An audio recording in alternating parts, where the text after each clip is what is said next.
सारे खास मेहमान हमारे साथ जुड़ चुके हैं। अब्दुल अवस्थी प्रोफेसर दिल्ली यूनिवर्सिटी के, सुबही खान राजनीतिक विश्लेषक है, मतीन शरीफ साहब अध्यक्ष है democratic Muslim front of India के। शुरुआत सबसे पहले मतीन साहब मैं आपसे करना चाहूँगी, पहली दफ़ा आप डिबेट शो में हमारे साथ हिस्सा ले रहे हैं। आज जो ये तस्वीरें दिखी, ये तस्वीरें किसी को भी अनकंफर्टेबल कर सकती है। ये तस्वीरें एक हिंदुस्तानी को दुखी कर सकती है, क्योंकि हिंदुस्तान के जो दुश्मन हैं वो तो यही चाहते हैं जो इस वक्त हो रहा है। बिल्कुल रूबिका लियाकत जी, मैं आपको ये कहना चाहूंगा कि ये जो नुपुर शर्मा का जो स्टेटमेंट था वो नाकाबिले बर्दाश्त था, वो अपनी जगह है। ओके, तो जब हुकूमत उनको बीजेपी उनकी पार्टी से जब उनको सस्पेंड किया तो उसका रीजन ये था, उनको ये रीजन मालूम हुआ कि ये गलत स्टेटमेंट दिए, इसीलिए हम इनको पार्टी से सस्पेंड कर रहे हैं। तो जब वो पार्टी से सस्पेंड कर चुके तो उसके बाद जब उनके ऊपर एफआईआर हुआ तो इमीडिएट चाहिए कि पुलिस को उनको अरेस्ट करे। ये जितने भी इंडिया में प्रोटेस्ट हो रहे हैं उन सारे प्रोटेस्ट करने वालों का एक ही डिमांड है कि नुपुर शर्मा को अरेस्ट कीजिए। तो बीजेपी गवर्नमेंट इसको अरेस्ट नहीं करके क्या मैसेज देना चाह रही है, ये आपको समझना चाहिए। इसको अगर ये नुपुर शर्मा को अरेस्ट हो गया तो अपने आप सारे प्रोटेस्ट खत्म हो जाएंगे, और ये जो प्रोटेस्ट में आगजनी और पत्थरबाजी होती है वो सारे लोगों का मंशा नहीं होता, उसमें कुछ 2, 4, 5, 10 लोगों की ये गलती होती है, वो गलत है। 5-10 लोगों की गलती नहीं है ना मतीन शरीफ साहब, 5-10 लोगों की होती तो मैं उनका नाम लेकर और बता देती। यहाँ 500-500 की भीड़ दिखाई दे रही है, हजारों की तादाद में नमाज के बाद छोटे छोटे बच्चे हाथ में पत्थर, इसको प्रोटेस्ट का नाम आप कैसे दे सकते हैं?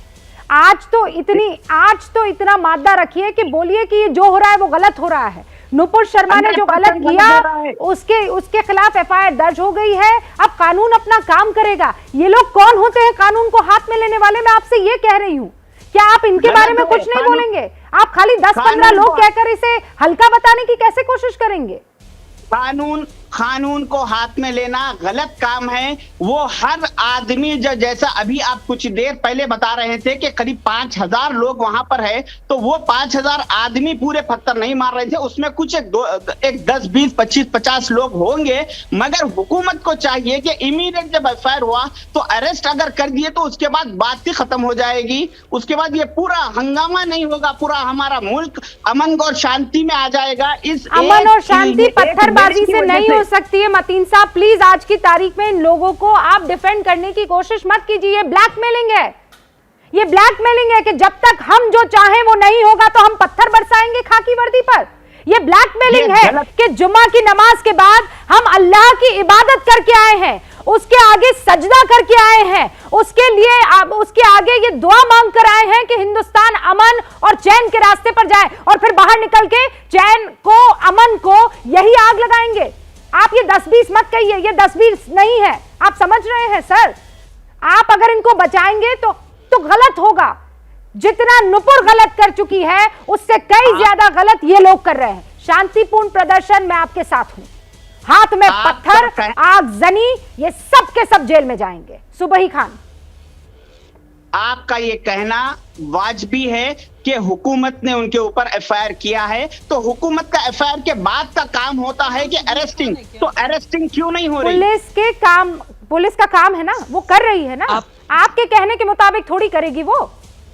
नहीं, और अगर वो आपके मुताबिक नहीं चल रही तो आप पत्थर चलाएंगे। सुबही खान, रुकिए मतीन साहब, 1 सेकंड रुक जाइए। सुबही खान जी मतीन साहब का ये कहना है कि अगर नुपुर की गिरफ्तारी हो जाएगी तो ये तथाकथित प्रोटेस्ट खत्म हो जाएंगे। मैं आपसे पूछना चाह रही हूँ कि जब अभी एनआरसी लागू मत करिए देश में, वरना हम देश को आग लगा देंगे। नागरिकता कानून मत लाइए, सीए किसी पार्लियामेंट के द्वारा किसी एक्ट में अमेंडमेंट भी मत करिए, वरना हम देश को आग लगाएंगे। कब तक आप पूरी सिटीज को होस्टेज बनाते रहेंगे भाई? बहुत अच्छा बोला है रूबिका ने कि this is clear cut blackmailing. आज नुपुर है, कल सीए था, परसों एनआरसी था, विषय बदलते रहेंगे लेकिन ये पैटर्न सेम रहेगा कि आपको अपनी किसी मांग तो छोड़िए, अगर आपको कोई अराजक तत्व आके भड़का भी देंगे तो आपकी हठधर्मी इस कदर बन गई है कि आप सड़कें जाम कर देंगे, आप प्रदेशों को आग लगाना शुरू कर देंगे, आप देश को गालियां देना शुरू कर देंगे और आप देशवासियों के सर कलम करने की जो है धमकियां देना शुरू कर देंगे। अभी मैंने एक पोस्टर देखा Rubika, I was shock to see कि भारत में हमने ऐसा दृश्य कभी नहीं देखा था कि नुपुर का एक पुतला बनाकर उसको बीच चौराहे पर फांसी लगा के टांगा गया है। ये क्या है? क्या ये प्रोटेस्ट है? ये सीधा सीधा आतंकवाद है। किसी को आप टेरराइज कर रहे हैं। किस डर में जी रही होगी वो लड़की? ठीक है, गलती हुई, गलती की माफी होती है। गलती के लिए सर तन से जुदा नहीं किया जाता है। उससे गलती हुई, उसने माफी मांगी, उसको पार्टी ने निष्कासित कर दिया। और क्या चाहते हैं आप लोग? मैं मुस्लिम समाज के प्रबुद्ध लोगों से यह अपील करना चाहती हूँ रूबिका कि हम लोग मनन करें। क्या पैगंबर मोहम्मद सल्लल्लाहु अलैहि वसल्लम अपनी बेअदबी करने वालों के साथ ऐसा बिहेवियर करते थे? उनके ऊपर कूड़ा फेंकने वाली औरत अगर बीमार होने के कारण एक दिन कूड़ा नहीं फेंक पाई तो वो जाकर उसकी तबीयत पूछने जाते थे। हजरत अली के सर पे जिसने तलवार से हमला किया था, उन्होंने जख्मी हालत में कहा था कि जाकर मेरे कातिल को शरबत पिलाओ। आप उस इस्लाम को रिप्रेजेंट करते हैं भाई। ये संस्कार कौन दे रहा है आपको? कौन सिखा रहा है ये? और कौन सा इस्लाम है ये? आपको समझ नहीं आ रहा है कि पीएफआई जैसे आतंकवादी संगठन जो कोई भी को है घेरने के लिए कर रहे हैं। एब्सोल्युटली, ये जो कोई भी है ये बहुत प्लान तरीके से इनको उकसा रहा है, बरगला रहा है, डरा रहा है, और उसकी तस्वीर यहाँ पर दिख रही है। मेहताब उस्मानी साहब भी हमारे साथ हैं और प्रोफेसर साहब भी, अवनिजेश साहब भी हमारे साथ हैं। मेहताब साहब, ये तस्वीरें मैं आप थोड़ा देरी से हमारे साथ जुड़े हैं, लेकिन जो काम पुलिस को करना है, कानून को करना है, वो होगा। और अगर वो नहीं होगा तो कानूनी तौर पर और डेमोक्रेटिक तरीके से बहुत सारे रास्ते हैं। ये रास्ता कहां तक सही है कि जुमे की नमाज के बाद आप पत्थर फेंकेंगे? देखिए, जी जी जी, देखिए, ये विरोध करना तो संवैधानिक अधिकार है, चाहे वो मुस्लिम हो या कोई भी धर्म का व्यक्ति हो।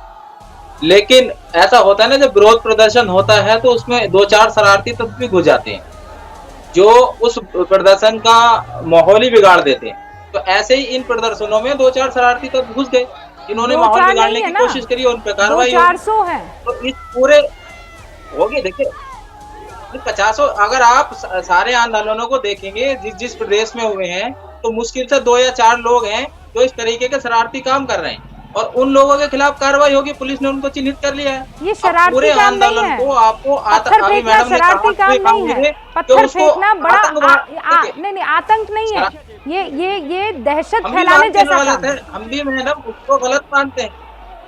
क्या आप मुझे बताइए, आंदोलन करना गलत है देश में? किसी चीज का विरोध करना गलत है? जो हमें गलत लगेगी इस बात को नहीं दोहराऊंगी। विरोध करना तो आप विरोध कीजिए ना, तो विरोध की जगह पत्थर चलाएंगे। विरोध की जगह आप जो है घरों में पत्थर इकट्ठा करके नीचे फेंका करेंगे। ये विरोध का तरीका है। देखिए, मस्जिदों के बाहर, पहली बात तो मैं आपको बता दूं, किसी के घर पे पत्थर नहीं चला है। ये मस्जिदों के बाहर सारे विरोध हुए हैं, और उन विरोध में कोई 1-2 शरारती। अच्छा, तो आप ये कह रहे हैं कि सबसे पाक जगह मस्जिदों के वहां पर पत्थरबाजी हुई है, तो ये पत्थर वहां इकट्ठा किए गए? मस्जिदों के बाहर हुआ है ये काम, मस्जिदों के अंदर नहीं हुआ है। वो विरोध करने मस्जिदों के बाहर खड़े हुए थे लोग, ना के सड़कों पे खड़े हुए। इतनी तादाद में पत्थर कहाँ से आ गए? पत्थर, मैंने क्या कहा, मस्जिद के आसपास होते हैं 2-4 शरारती तत्व होते हैं। फुल स्क्रीन कीजिए, मैं गिनूं जरा। ये 2-4 शरारती तत्व हैं जो ये काम कर। प्रयागराज में गिनिए कितने हैं? ये 2-4 हैं या नहीं है? मेहताब उस्मानी साहब गिनिए, ये कितने हैं? शहर ये हाल है, ये गिनिए आप। प्रयागराज में गिनिए कितने हैं? 2-4 है क्या? ये 2-4 हैं? वो मुझे दिख रहे हैं। आप मुझे ये बताइए कि ये लोग, अरे आप देखिए ना, मैं गिन देती हूँ, मतलब 100 ऊपर तो मुझे दिखाई दे रही। एबीपी न्यूज आपको रखे आगे।